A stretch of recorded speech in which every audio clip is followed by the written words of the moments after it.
Hello everyone, welcome back to my channel. అందరూ ఎలా ఉన్నారు, ఏం చేస్తున్నారు? నాతో కామెంట్స్ లో షేర్ చేసుకోవడం మర్చిపోవద్దు. నేనైతే బాగున్నాను. And welcome back to another day in my life. ఈ రోజు వీడియోలో కూడా షాపింగ్ తో పాటు నా డే అంతా ఎలా జరిగింది అనేది షేర్ చేస్తాను. కాబట్టి వీడియోని ఎక్కడ స్కిప్ చేయకుండా లాస్ట్ వరకు చూడండి. ఈ రోజు వీడియో లంచ్ ప్రిపరేషన్ తో స్టార్ట్ చేస్తున్నాను. ఈ రోజు నేను స్క్విడ్ కర్రీ ప్రిపేర్ చేయబోతున్నాను. అంటే కోముట్ సంచెలు అంటారంట తెలుగులో. అయితే స్క్విడ్ అనేది కూడా ఒక సీ ఫుడ్ అన్నమాట. ఇందులోని ముళ్ళులు కానీ బోన్స్ కానీ ఏమి ఉండవు.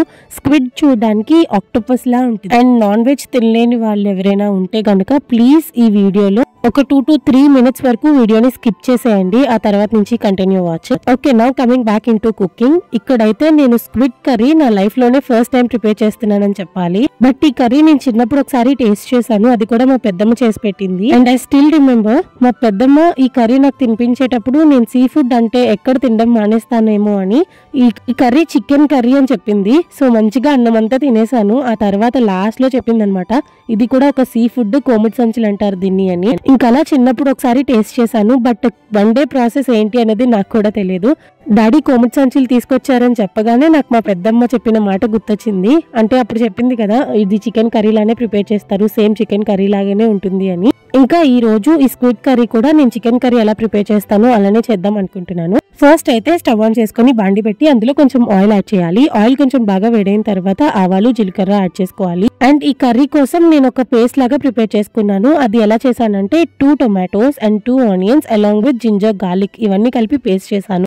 ఆవాలు, జీలకర్ర వేగిన తర్వాత ఈ ఆనియన్ టొమాటో పేస్ట్ వేసి మంచిగా ఫ్రై చేసుకుంటూ అది ఫ్రై అవుతున్నప్పుడు కొంచెం ఉప్పు ఇంకా పసుపు యాడ్ చేసి లో టు మీడియం ఫ్లేమ్ లో పెట్టి మూత పెట్టేస్తే చక్కగా ఆ మసాలా పేస్ట్ అంతా కూడా ఫ్రై అయ్యి ఆయిల్ బయటికి తేలుతుంది. అలా మసాలా పేస్ట్ లోంచి ఆయిల్ బయటికి తేలిన తర్వాత అందులోని కరివేపాకు, కొత్తిమీర అలాంగ్ విత్ ఈ కోమిట్ సంచులు పీసెస్ కూడా యాడ్ చేసేసుకోవాలి. కోమిట్ సంచులు వేసిన తర్వాత వెంటనే నేను ఇక్కడ రుచికి సరిపడా కారం కూడా యాడ్ చేసి అంతా మంచిగా మిక్స్ అయ్యేటట్టు మిక్స్ చేసుకుని ఇంకా మూత పెట్టేశాను. ఇందులోని ఎటువంటి వాటర్ యాడ్ చేయలేదు. మూత పెట్టేసి లో టు మీడియం ఫ్లేమ్ లోని ఒక 15 to 20 minutes అలా బాయిల్ చేసుకోవాలి. అండ్ ఈ కర్రీలోని నేను ఎటువంటి మసాలా పౌడర్ యాడ్ చేయలేదన్నమాట. ఎందుకంటే ఆ ఒరిజినల్ ఫ్లేవర్ మిస్ అయిపోతుందేమో అనిపించింది. సో సింపుల్ గా అల్లం వెల్లుల్లి పేస్ట్, ఉప్పు, కారం, పసుపు మాత్రమే యాడ్ చేశాను. ఒక 20 minutes తర్వాత మూత ఓపెన్ చేసి చూసారు కదా, ఆ కోమిట్ సంచుల్లోంచి వాటర్ అంతా బయటికి రిలీజ్ అయిపోయి అండ్ ఆ కోమిట్ సంచులు కూడా బాగా కుక్ అయిపోయాయి. ఇవి కుక్ అయ్యాయా లేదా అనేది మనం ఎలా చెక్ చేసుకోవాలి అంటే, ఒక కోమిట్ సంచి పీస్ ని 2 pieces గా బ్రేక్ అయ్యేటప్పుడు అందులోని ఎటువంటి పచ్చిదనం లేకుండా మంచిగా అది పర్ఫెక్ట్ గా కుక్ అయిపోయింది అనుకోండి, ఈజీగా బ్రేక్ అయిపోతుంది అనమాట. సో అలా బ్రేక్ అయిన వెంటనే మనం ఇందులోని ఉప్పు, కారం ఒకసారి చెక్ చేసుకోండి. సరిపోతే పర్వాలేదు, ఒకవేళ సరిపోకపోతే మాత్రం ఉప్పు, కారం అడ్జస్ట్ చేసుకుని ఒక 2 minutes అలా బాయిల్ చేసుకుని లాస్ట్ లో ఇంకా కొత్తిమీర జల్లేసి ఇంకా స్టవ్ ఆఫ్ చేసేసుకోవడమే. అంతే, ఇంకా కోమిట్ సంచుల కర్రీ అయితే రెడీ అయిపోతుంది. బుజ్బాబుకి నచ్చుతుందో లేదో అని వండానా, చాలా బాగా నచ్చింది. ఈవెన్ మా డాడీకి, మా అమ్మకి, అందరికి కూడా చాలా బాగా నచ్చింది అనమాట. ఒక్కసారి ఇదే ప్రాసెస్ లో కోమిట్ సంచులు తెచ్చుకొని తయారు చేసుకొని తినండి, మీకు చాలా బాగా నచ్చుతుంది. ఈ స్క్విడ్ తినడం వల్ల మనకి హెల్త్ బెనిఫిట్స్ చాలా ఉన్నాయన్నమాట. మెయిన్ గా మనం చెప్పుకోవాల్సినవి vitamin B12 and vitamin B6. వీటితో పాటు వైటమిన్ E కూడా చాలా ఎక్కువ ఉంటుంది. కాబట్టి skin, hair along with ice కి ఇవి చాలా మంచిది అనమాట. అట్లీస్ట్ మంత్ కి ఒక్కసారైనా చికెన్ ప్లేస్ లోని ఈ స్క్విడ్ తో రిప్లేస్ చేసుకుంటే మనకే హెల్త్ కి మంచిది. ఇంకా కోమిట్ సంచుల కర్రీతో పాటు నేను రసం ప్రిపేర్ చేశాను అనమాట. వంటంతా అయిపోయింది అండ్ నేను కూడా ఫ్రెష్ అయ్యి వచ్చేసాను. ఈ లోపు మా అత్త మ్యారేజ్ ఫంక్షన్ కి ఇన్వైట్ చేయడానికి వచ్చింది. ఇంకా అవే మాటలు ఇక్కడ అవుతూ ఉన్నాయి. ఈ క్లిప్పింగ్ అంతా కూడా బుజ్బాబు షూట్ చేశాడు. అండ్ ఈ లోపు నేను బుజ్బాబుకి లంచ్ పెడుతున్నాను. సో ఇందాక ప్రిపేర్ చేసిన కోమిట్ సంచులు అయితే ఇలా ఉంటాయి అనమాట. యాక్చువల్ గా అయితే చికెన్ పీసెస్ లానే ఉంటాయి.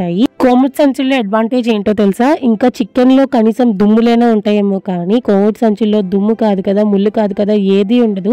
జస్ట్ మనం పన్నీర్ కర్రీ ఎలా ప్రిపేర్ చేసుకొని తింటామో అలానే చేసేసుకోవచ్చు. ఈజీ ప్రాసెస్ అండ్ టేస్ట్ కూడా చాలా చాలా చాలా బాగుంటది. ఇఫ్ ఆల్ మీరు నాన్ వెజ్ తినే వాళ్ళు అయి ఉంటే మాత్రం డెఫినెట్ గా ఈ కర్రీ ఒకసారి ట్రై చేయండి. బుజ్బాబుకి లంచ్ పెట్టిన తర్వాత మేమందరం కూడా కలిసి భోజనం చేసేసాం. ఆ తర్వాత ఇప్పుడైతే బుజ్బాబుని పడుకోబెట్టడానికి వచ్చాను.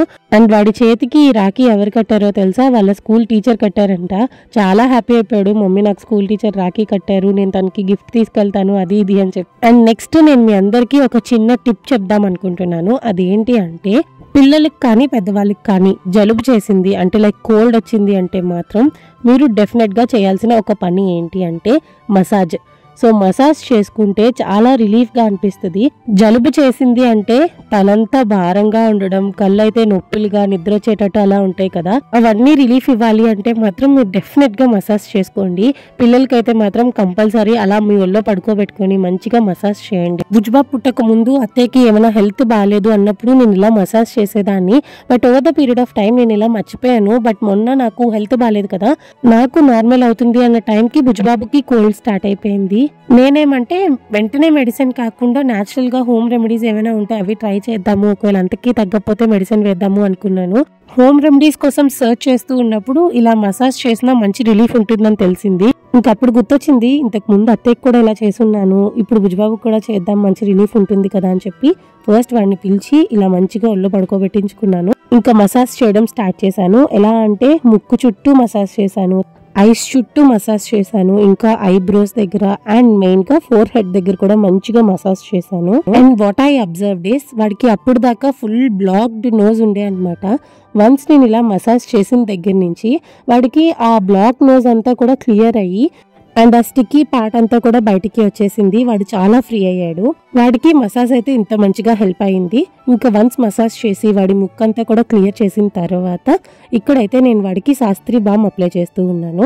మీ పిల్లలు ఒకవేళ చిన్నవాళ్ళు అయి ఉంటే మాత్రం శాస్త్రీ బామ్ కాకుండా విక్స్ వేపర్ రబ్ ఉంటుంది కదా, అదైనా అప్లై చేయొచ్చు. సో నేను సేమ్ ఇదే ప్రాసెస్లో విక్స్ కూడా అప్లై చేస్తాను. బట్ మార్నింగ్ టైమ్స్ ఇలా శాస్త్రీ బామ్ అప్లై చేస్తే night time Vicks vapour rub apply చేస్తాను.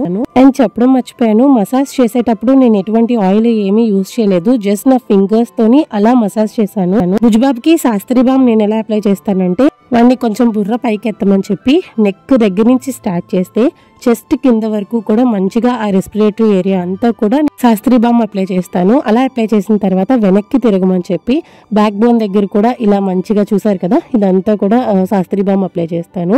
ఇలా చేయడం వల్ల బ్రీతింగ్ ప్రాబ్లం అనేది ఏమీ లేకుండా నోస్ క్లియర్ గా ఉంటుందన్నమాట. అసలు విషయం చెప్పడం మర్చిపోయాను, నేను బామ్ అప్లై చేయక ముందే నేను వీడికి మెడిసిన్ వేసాను. వన్స్ బామ్ అప్లై చేసిన తర్వాత ఆ ఘాటుదనానికి నిద్ర వచ్చేస్తుంది అనమాట. ఒక్క 2 నిమిషాలు అలా మారం చేస్తారేమో కానీ మనం జో కొట్టేసరికి చక్కగా పడుకుంటారు. అండ్ కోల్డ్ కూడా మంచిగా రిలీఫ్ ఇస్తుంది. మనం మసాజ్ చేసాము అండ్ శాస్త్రీ బామ్ లో కూడా మంచిగా ఆ ఫ్రేగ్రెన్స్ ఉంటుంది, ఘాటైన స్మెల్, దానివల్ల హాయిగా అనిపిస్తుంది అనమాట. సో సేమ్ ఇదే ప్రాసెస్ చిన్నపిల్లలకనే కాదు పెద్దవాళ్ళకైనా కూడా ఇలానే చేయాలి. అండ్ పడుకొని లేచిన తర్వాత ఐ మేక్ షూర్ దట్ వాడికి ఒక చిన్న టీ గ్లాస్ తోని హాట్ వాటర్ ఇస్తాను. సో దట్ ఏమైనా కఫం గొంతులో ఉన్నా కూడా అది నీట్ గా క్లియర్ అయిపోతుంది కదా. వాడికి ఎప్పుడైనా కోల్డ్ వచ్చిందంటే నేను ఫాలో అయ్యే ప్రాసెస్ అయితే ఇదే, అది బాగా పనిచేస్తుంది వీడికి. ఇంకా ఇక్కడ ఏం జరుగుతుందంటే చెప్పాను కదా, వాడిని ఇందాక పడుకోబెట్టేశాను, ఆ తర్వాత లేచిన తర్వాత వాటర్ ఇచ్చాను. యాక్చువల్ గా వాడిని లేపింది కావాలనే లేపాను, ఎందుకంటే ఇప్పుడు మేము షాపింగ్ కి వెళ్తున్నాం, మాతో పాటు బుజ్బాబుని కూడా తీసుకెళ్దాం అనుకుంటున్నాను కాబట్టి ఇంకా పడుకున్నోడిని లేపేశాను. బుజ్బాబుని కూడా రెడీ చేసి మేము కూడా రెడీ అయిపోయి ఇంక ఇప్పుడైతే షాపింగ్ కి వెళ్తున్నాం. నిన్నటి బ్లాగ్ లోని అనుష పెద్దవాళ్ళందరికీ శారీస్ తీసుకుంది అండ్ నాకు కూడా డ్రెస్ తీసిందని చెప్పాను కదా. అండ్ ఈ రోజైతే బట్టల షాపింగ్ తో పాటు గోల్డ్ షాపింగ్ కి కూడా వెళ్దాం అనుకుంటున్నాను. ఇందాక వ్లాగ్ లో చెప్పాను కదా మా ఫ్యామిలీలో మ్యారేజ్ జరగబోతుంది అని చెప్పి, సో మ్యారేజ్ కి రిలేటెడ్ గోల్డ్ షాపింగ్ చేద్దామని చెప్పి మా పిన్ని వాళ్ళు వెళ్తున్నారు. ఇంకా వాళ్ళతో పాటు నేను కూడా వెళ్ళాను. ఒక సైడ్ బుజ్బాబుకి బట్టలు తీయడానికి అండ్ ఇంకొక సైడ్ నేను కూడా సిల్వర్ షాపింగ్ చేయాల్సింది ఉంది. ఇంకా అందుకనే పిన్ని వాళ్ళతో పాటు మేము కూడా షాపింగ్ కి వెళ్తున్నాం. అందరం రెడీ అయిపోయి ఇంకా డైరెక్ట్ గా అత్తయ్య వాళ్ళ ఇంటికి వచ్చేసాం. ఇక్కడ పిన్ని వాళ్ళు మేము అందరం కలిసి ఇప్పుడు షాపింగ్ కి వెళ్తాము. మేము ఏ షాపింగ్ కి వెళ్ళినా లేకపోతే ఏదైనా పని మీద బయటికి వెళ్ళినా మా వీధిలోకి ఎంటర్ అవ్వడానికి ఇలా పక్కన అమ్మవారి టెంపుల్ ఉంటుంది. ఇక్కడైతే మాత్రం కంపల్సరీ అమ్మవారిని దర్శనం చేసుకొని దండం పెట్టుకొని మాత్రమే స్టార్ట్ అవుతాము. ఈ అమ్మవారు మా గ్రామ దేవత లెక్క అన్నమాట. సో అమ్మవారికి కూడా మంచిగా దసరా టైంలోని పూజలు జరుగుతాయి. ఈ ఇయర్ దసరా టైంలోని మనం కూడా పార్టిసిపేట్ చేద్దాము. ఈ రోజు షాపింగ్ కి పెద్దవాళ్ళతో పాటు చిన్నపిల్లలు కూడా ఎక్కువే ఉన్నారు. లైక్ భావన వచ్చింది, వెనెలా వచ్చింది, బుజ్బాబు ఉన్నాడు. ఇలా మొత్తం పిల్లలు గాని వేసుకుని మేమందరం వెళ్తున్నాం. ఇంకా మా మోడ్ ఆఫ్ ట్రాన్స్పోర్ట్ ఏంటో మీకు అర్థమైపోయింది కదా, ఆటో అన్నమాట. ఇంకా ఒక ఆటో మాట్లాడుకొని అందరం అదే ఆటోలో ఎక్కి మంచిగా ట్రావెల్ చేసుకుని ఫైనల్ గా జగదాంబ అయితే వచ్చేసాము. ఫస్ట్ అయితే పెళ్లికి సంబంధించిన గోల్డ్ ఐటమ్ తో పాటు మేము కూడా సిల్వర్ షాపింగ్ చేద్దామని చెప్పేసి వైజాగ్ జడ్జి కోట్ దగ్గర ఉన్న సిఎంఆర్ షాపింగ్ మాల్ కి అయితే వెళ్తున్నాము. లోపలికి వెళ్ళిన తర్వాత నేను సిల్వర్ ఐటమ్స్ ఏం తీసుకున్నాను అండ్ గోల్డ్ ఐటమ్ ఏం తీసుకున్నారు అనేది కూడా చూపిద్దాం అనుకున్నాను. బట్ లోపలికి వెళ్ళిన తర్వాత వీడియోగ్రఫీ అయితే ఏమీ ఎలా లేదంట, అందుకనే నేనేం వీడియో షూట్ చేయలేదు. అండ్ ఫ్రాంక్లీ స్పీకింగ్ అక్కడ సిల్వర్ ఐటమ్స్ అయితే ఏమీ బాలేవు. నేనైతే యాక్చువల్ గా పట్టీలు తీసుకుందామని చెప్పేసి వెళ్ళాను. పట్టీలతో పాటు ఏదైనా ఒక సిల్వర్ ఐటమ్ గిఫ్ట్ గా తీసుకుందామని చెప్పేసి వెళ్ళాను. బట్ అది కూడా లేదు. బట్ పిన్ని వాళ్ళు మాత్రం గోల్డ్ అయితే ఏదో షాపింగ్ చేశారు, ఎందుకంటే కొన్ని రోజుల్లోనే పెళ్లి ఉంది కదా. వాళ్ళైతే గోల్డ్ తీసుకున్నారు, బట్ సిల్వర్ ఐటమ్స్ మాత్రం ఒక 2 to 3 వీక్స్ ఆగిన తర్వాత రమ్మన్నారు. బట్ అంత టైం అయితే నాకు లేదు, ఎందుకంటే ఇంకొన్ని రోజుల్లోనే ఫంక్షన్ ఉంది కాబట్టి. అండ్ షాపింగ్ మాల్ లోని వాళ్ళందరూ షాపింగ్ చేసుకుంటే నేను నా కొడుకు మాత్రం ఇక్కడ ఒక చిన్న పాప ఎవరో షాపింగ్ కి వస్తే ఆ పాపతో ముచ్చట్లు పెట్టుకొని కూర్చున్నాము. నేను ఇంకా కొంచెం సేపు ఆగిపోయాను మాట్లాడడం, బట్ బుజ్జిబాబు అయితే కంటిన్యూస్ గా వాళ్ళ అమ్మమ్మతోని ఆ పిల్లతోని మాట్లాడుతూనే ఉన్నాడు. బేసిక్ గా నాకు చిన్నపిల్లలు అంటే చాలా ఇష్టము. మా పిన్ని మొన్న అదే అంటుంది, నీకు కొడుకు పుట్టేశాడు అయినా కూడా నీకు పిల్లలు పిచ్చి పోలేదు అని.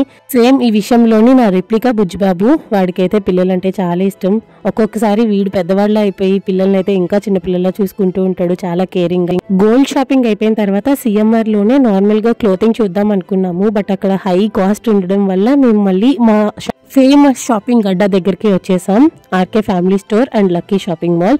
సో ఇక్కడైతే మాత్రం ఈ 2 షాపుల్లో ఏ షాప్లో అయినా బట్టలు చాలా మంచి క్వాలిటీతో ఉంటాయి అండ్ చాలా మంచి డిజైన్స్ ఉంటాయి, మల్టిపుల్ ఆప్షన్స్ దొరుకుతాయి, మెయిన్గా రీజనబుల్ ప్రైజెస్లో ఉంటాయి అనమాట. అందుకనే ఎప్పుడైనా షాపింగ్ చేయాలి అంటే అయితే ఆర్కేలో కానీ లక్కీలో కానీ షాప్ చేస్తూ ఉంటాము. ఈ రోజు కూడా డైరెక్ట్గా సిఎంఆర్ దగ్గర నుంచి ఇంకా ఆర్కే దగ్గరికి వచ్చేసాము. ఈ ఆర్కే షాపింగ్ మాల్ వచ్చేసి డాబా గార్డెన్స్లో ఉంటుంది.